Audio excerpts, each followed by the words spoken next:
Yo, yo, yo, what is up, everybody? Chris here from Fake Sports News, or Axis Rotation. However the flip, you know me on these interwebs, and I'm bringing you guys a quick recap of what happened during Week 3 of Stage 1 of the CDL. Of course, that being our first stage of the Black Ops 6 season.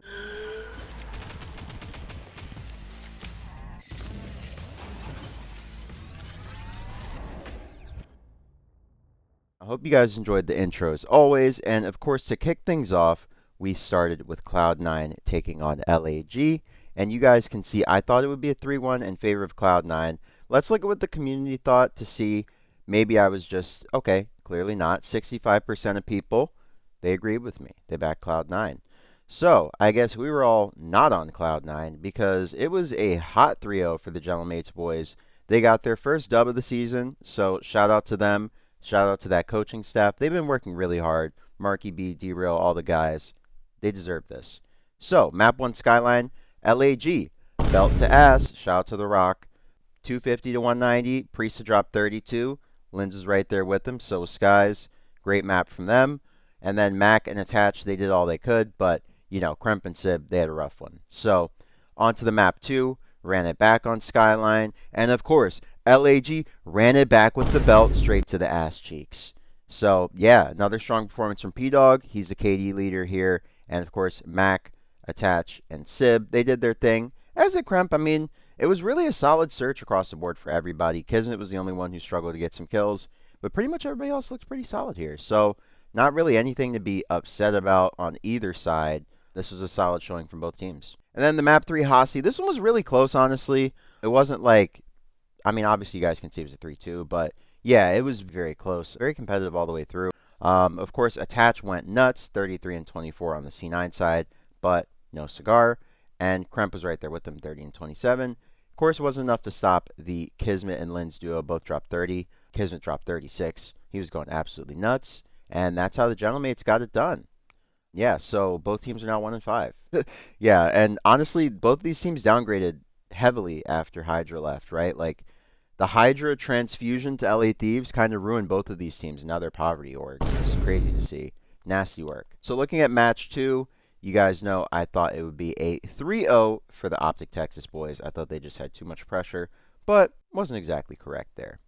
So looking at the overview of the series, God dog, Roxas and Dahum got cooked. But, I mean, you know, Dahum's coming up from challengers. It is what it is. Looking at the map 1, it was the Hook Show. He absolutely nuked everybody. 2.17 from your boy Kyler. And, yeah, that's how they got it done. Map 1. Everybody on the Falcons side had a rough go of it. No 47 from Exeter this time. Roxas 23 and 34. Just a rough showing from them, but, you know, you're playing Optic Texas. It is what it is. We ran it back on Vault for map 2, and of course, Dahum. Dahum. He spelled Doom for the Optic boys, and he was absolutely cooking. I mean, 11 and 6 is crazy. So, yeah, Dahum went off. He redeemed himself for that map 1, and then we get into the map 3, Hasi Control. Falcons, honestly, they looked really good here. They played it very serviceably. They had very efficient objective work. Yeah, I was definitely stunned by how well they played, considering the fact that Control does rely on you to do some slaying. It's not a purely objective-based game mode. So the fact that their objective efficiency was what it was, it just shows how strong of a play caller Exon it is to me, and how well coached this team actually is behind the scenes. It's just that slaying isn't there yet. So yeah, I mean, once these guys start slaying a little bit more consistently, man, Falcons, hey, they might be putting belt to ass later in the season. They have all the makings. They have a lot of potential. So definitely keep an eye on them, guys. They might start putting belt to ass at some point here.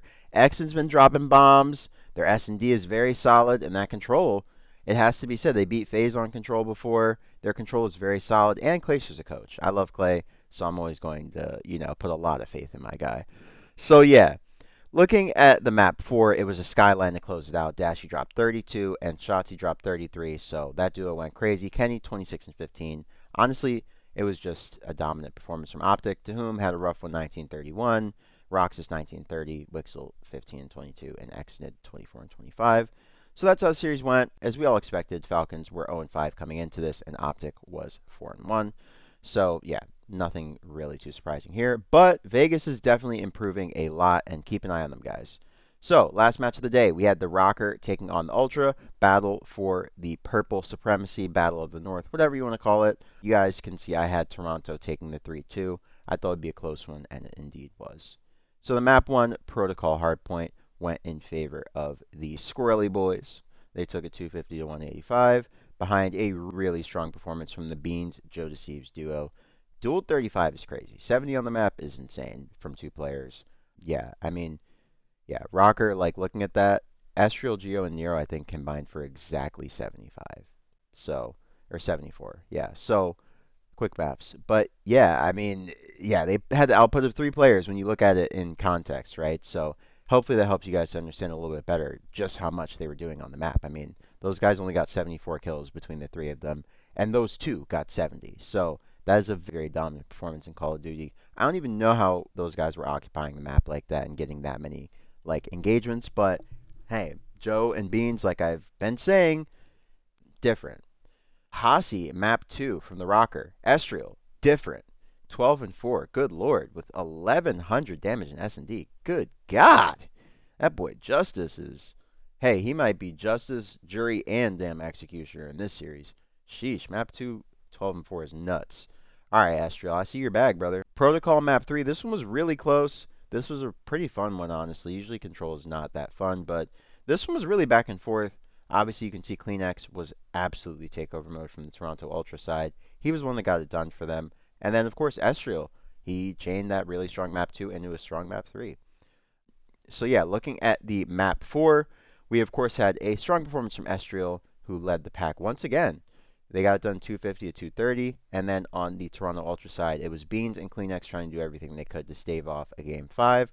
Close but no cigar. And then on map 5, Protocol S&D. Ultra, they just, I mean, they came out hot here. What else can be said? CleanX got a 10 and 3 scoreline for the dub, so he answered my boy Justice. And then Joe Deceives went 8 and 1. So yeah, very solid from the Toronto Ultra boys. They put all-time belt to ass here on Protocol. I mean, 6-0 is crazy. That's not even my damn height. The scoreline's beneath my height, which is crazy. So, yeah, so looking at our next matchup, we of course kick things off on Saturday with the Seattle Surge. I'm sorry, guys. Vancouver Surge taking on the Vegas Falcons. I actually didn't mean to mess that up, but I legit did. So, looking at it, we kick things off on map 1 with the Vault Hardpoint. Strong showing from my boy Nasty and that other boy Abuza.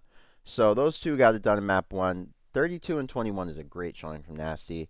And then on the other side, Exnid did one of his famous pop-offs, 38 this time, not 47. But he popped off. So did Wixel. He's right there with him. So that's why it was 214 to 250. Falcons looked very good on this. If they had a little bit more help from Roxas, then they probably could have taken this map, to be honest. This would have been their first hard point. Map 2, red card S&D. The Falcons took this one pretty convincingly. This is a 6-4, as you guys can see. And honestly, Exnid just went off. Like, he just took over. So there's not really a lot to say other than that. Exnid's a superstar, man. I really like that guy. So looking at map 3, we have the Seattle Surge taking this one obviously 3-1, as you guys can see, behind a strong performance from my boy Abuza. He went absolutely nuts, and he was just in control of this whole map. So not really a lot to say there. And then on the other side, Wixel, 25 and 16, right there with Abuza. But, you know, no cigar, once again. Looking at the map 4, we of course had 0-4 almost dropping a 40 piece on him. And yeah, that's how they got it done. I mean, you drop 39-25, you're probably going to win the map. Yeah, not a lot to take away from the Falcon side. I mean, 0-4 had an all-time performance here, and Abuza was right there with him, 29-22.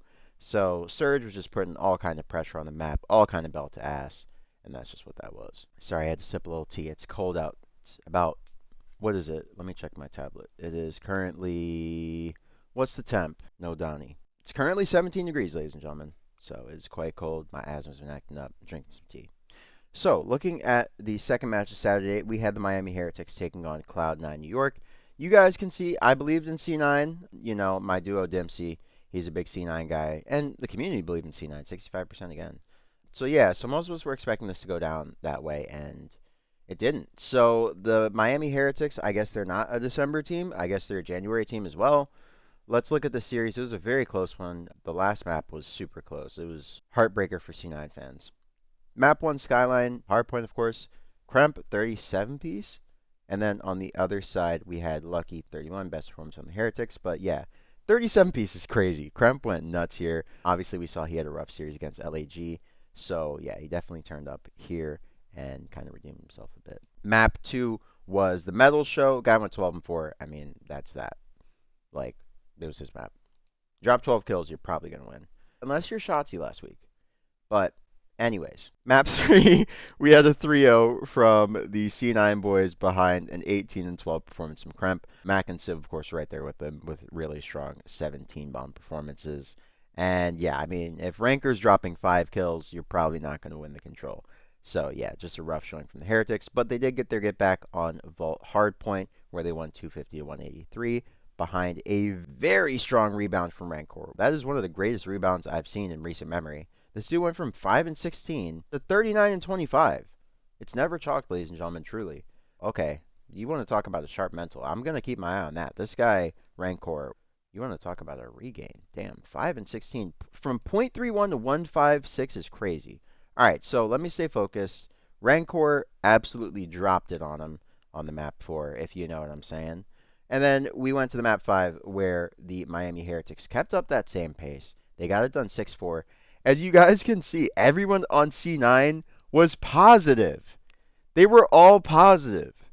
This is some of the most efficient S&D work I've seen in a long time. This is absolutely nasty work.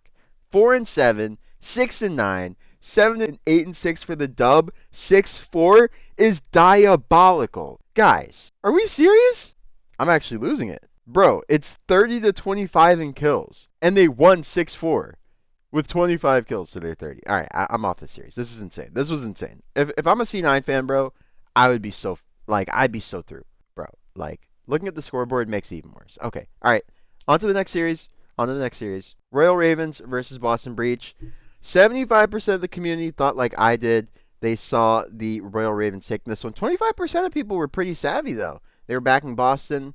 Typical to that 25% that saw this coming. Obviously, we did see some cracks starting to show with the Royal Ravens in that Faze series, but they looked really good against Optic. Their S&D looked solid. Their respawns obviously got them to a game 5. They were good enough. Yeah, and then Faze put belt to ass to them, and I guess that kind of just broke the seal of Ravens' like delusional confidence, and now they're back to, reality. So I didn't expect that team to be like good, right? Like we expected that team to be pretty mid. So like, yeah, them being like 4-0 to start the season was really weird, and I was like, when is this bubble going to pop? And it did. So Boston popped the bubble. Let's look at how they did it. The dirty bubble, it must be said. This is like the dirty bubble in that NFL game where, who was it that was playing? Somebody was playing the Texans. The dirty bubble abducted somebody, and then they didn't score. Like, they lost like 35-7. So, yeah, I mean, I guess FaZe just put them in the dirty bubble in the grand finals. I'll find the thing to add some context. But yeah, we'll call this the Dirty Bubble series. Boston versus Ravens is the Dirty Bubble series every time. All right. So map 1, we of course kicked it off with a strong Boston Breach performance where Snoopy dropped 35 on Slasher. He said, "Boy, I know how to play COD. What the hell are you talking about last year?" Sheesh, 35 is crazy.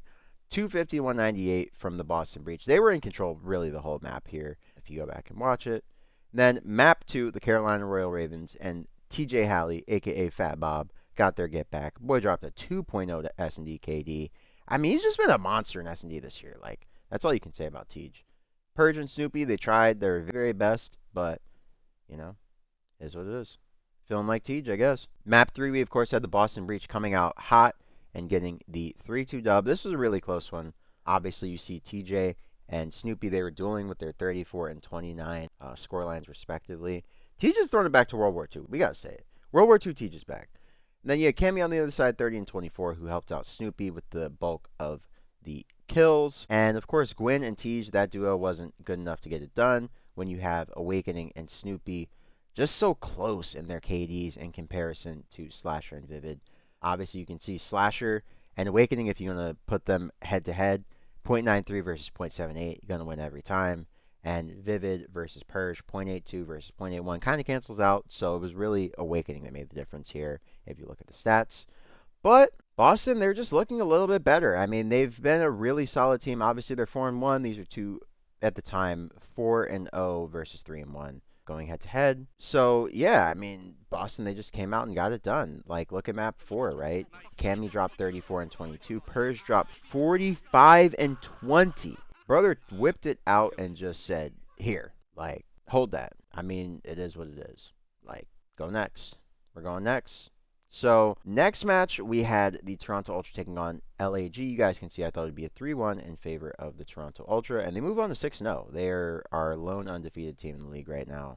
And yeah, shout out to the Squirrel Boys. So, let's see if they can keep it up. On the map 1, Vault Hardpoint, the Toronto Ultra came out and put belt to ass. Joe Deceives dropped 40, and yeah, not a lot else to say. Map 2, of course, the Toronto Ultra had a really strong Vault S&D. They ran it back after the map 1.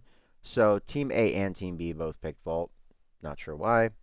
I don't know that this is... Well, Team B was probably LAG. I don't know if this is their strongest S&D. But anyways, you can see Kleenex and Joe Deceives. They did the bulk of the dirty work here. But, I mean, there wasn't much dirty work to do. I mean, it was a 6-1. It was just dominance from Ultra. They just always were in control pretty much. Like, LAG just looked hopeless in this map, honestly, the whole time. Map 3, of course, that being Hossie Control. LAG did get their get back here behind a strong performance from Linz. He dropped 25, and he was, of course, assisted by Kismet, who dropped 22.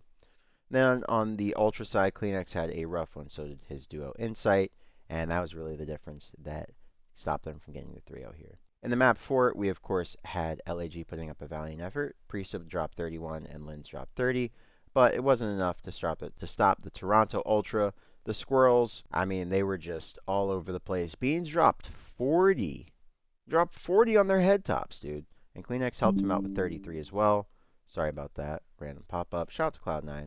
They had a rough weekend, so if you saw that notification, you might want to go buy that and help them out. I'm not buying that shit. I'm not a fan, so yeah. But anyways, shout out Club9, though. They do give away free stuff. Loyalty rewards are a great thing in esports. We need more of it, but let's not get off topic. So looking at our last series, let's see what the community thought. I think most people were back in Toronto. And what about, okay, we checked that one before, but what about this one? Oh, it was an exact 50-50. And I got this one right. I chose Optic, as you guys can see. Excuse me, I thought it would be a 3-1. I thought Optic's respawn was just, like, a little bit better than Thieves. I thought Thieves honestly got exposed at Minor 1. I thought there were some cracks that Faze exposed in their respawn that could be really capitalized on by other teams. But as you guys can see here, Optic's S&D was really the difference maker. If they were a little bit better at S&D, then they would have easily gotten a 3-1 here. As you can see, they won both hardpoints pretty convincingly, but let's get into the series. Let's look at the overview. I don't do this that often, but for big series, I like to. It was the Hook and Shotzi show, like 1.39 and 1.32. That is insane belt to World Championship duo. And yeah, let's look at the map 1. So map 1, we had Hossie, hardpoint 250 to 96. LA Thieves got 100 point clubbed. Fun fact, Scrap had the lowest damage of all time in this map in the history of the CDL. So he had a 619, shout out to Rey Mysterio, performance. And then Hook gave him the 619 with that 22-9 performance. So yeah, looking to map 2, Scrap absolutely rebounded. This was another legendary turnaround. Shout out to Rancor with his 5-16 to 39-25. That's a similar but way better turnaround in comparison to this one. But this is a typical one too. It's got to be said. Scrap literally had 1,000 more damage in the map 2 than he did in the map 1. This is crazy. Nasty work. So let's look at the map 3. Obviously, LA Thieves got their get back here, and they went up 2-1 in the series. So yeah, they were feeling good. Obviously, Ghosty here was the difference maker. He was 25-20, and then on the Optic side, Hook tried his very best. But Ken was 13-21, and so did Shotzi. I mean, they're both doing their thing, but 1.5 is absolutely nuts, and they both had 3,000 damage. So, honestly, if you get a little bit more from Kenny and Dashy here, this is probably a little bit closer, but LA Thieves did what they needed to. They locked him down, and they moved us on to map 4. So Envoy, he dropped 37 and 31. He was the kill leader on the LA Thieves side. Everybody else just got tucked. Ghosty 20 and 35. Not going to get it done that way, champ. And yeah, everybody on Optic, they went green. So green light for them means go ahead to the map 5. Honestly, Hook 37 is crazy. Hook was going nuts this whole series.